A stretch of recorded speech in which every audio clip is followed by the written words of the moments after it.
নমস্কার, গল্পগুচ্ছ বাই সোমা চ্যানেলে আপনাদের স্বাগত। আজকের গোপাল ভাঁড়ের আরও একটি মজার গল্প শোনাবো। আজকের গোপাল ভাঁড়ের গল্প গোপালের গোয়েন্দাগিরি।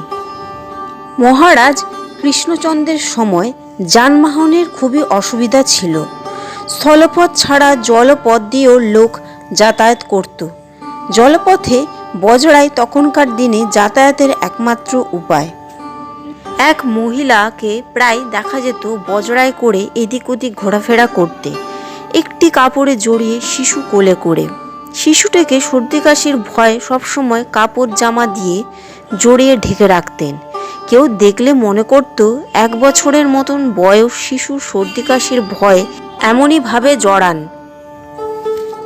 গোপাল মাঝে মাঝে পথে বেড়াতে গিয়ে এই ভদ্রমহিলাকে দেখত এবং মনে মনে শিশুটির কথা ভাবত।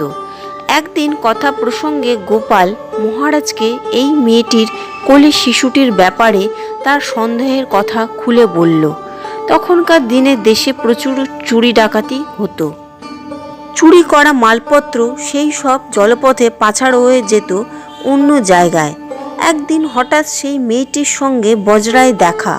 অমনি গোপাল ও তার সঙ্গীরা মেয়েটিকে কোলে শিশু দেখাতে বলে। মেয়েটি কোনো মতে শিশু দেখাতে রাজি হয় না। তখন গোপালরা জোর করে মেয়েটিকে কোলের শিশুটি সহ রাজবাড়িতে হাজির করে। মহারাজের সামনে ছেলেটিকে কোল থেকে নামাতে দেখা গেল ছেলে নয়, জড়ানো ছেলের মধ্যে যত রাজ্যে সোনা দানা চোরাই মাল। বুদ্ধি ও সাহসের বলে চোর ধরার জন্য ও দেশের অনেক উপকার করার জন্য মহারাজ গোপালকে অনেক পুরস্কার দিলেন। গোপাল ভাঁড়ের এই গোয়েন্দাগিরির গল্পটি যদি ভালো লেগে থাকে তো এটি লাইক ও সাবস্ক্রাইব করে দেবেন। ধন্যবাদ।